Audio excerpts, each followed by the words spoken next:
অসমীয়াৰ হৃদয় স্পন্দন সংগীত জগতৰ যুগদ্ৰষ্টা জুবিন গাৰ্গৰ অকাল দেহাৱসানত সমগ্ৰ অসমবাসী শোকত ম্ৰিয়মান।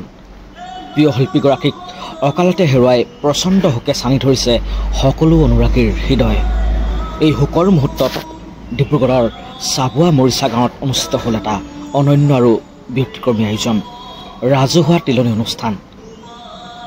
মায়ামৰা পৰম্পৰাগত নীতি নিয়ম অনুসৰি অনুষ্ঠিত হ'ল এই আধ্যাত্মিক অনুষ্ঠান, য'ত শ শ অনুৰাগীয়ে অংশগ্ৰহণ কৰি তেওঁলোকৰ প্ৰিয় শিল্পীজনক অন্তৰংগ শ্ৰদ্ধাঞ্জলি জ্ঞাপন কৰে। এই অনুষ্ঠানৰ বিশেষ মুহূৰ্ত আছিল শোকাতুৰ অনুৰাগীৰ স্বতঃস্ফূৰ্ত অংশগ্ৰহণ। প্ৰিয় সংগীত শিল্পীক পিতৃ জ্ঞান কৰি বহু অনুৰাগীয়ে ৰাজহুৱা মুণ্ডন কৰিলে। শোকৰ বেদনাত ক্ষিপ্ত হৈ কান্দি কান্দি মুণ্ডন কৰা অনুৰাগীৰ দৃশ্যই প্ৰতিফলিত কৰিলে জুবিন গাৰ্গৰ প্ৰতি অসমবাসীৰ গভীৰ মৰম আৰু অনুৰাগ। তিলনি অনুষ্ঠানত ভক্তি আৰু শ্ৰদ্ধাৰ এক অনন্য পৰিৱেশৰ সৃষ্টি হৈছিল। প্ৰতি জুবিন অনুৰাগীৰ হৃদয়ৰ পৰা ওলাই অহা আকুলতা আৰু শ্ৰদ্ধাৰ নিষ্পাপ প্ৰতিধ্বনিৰ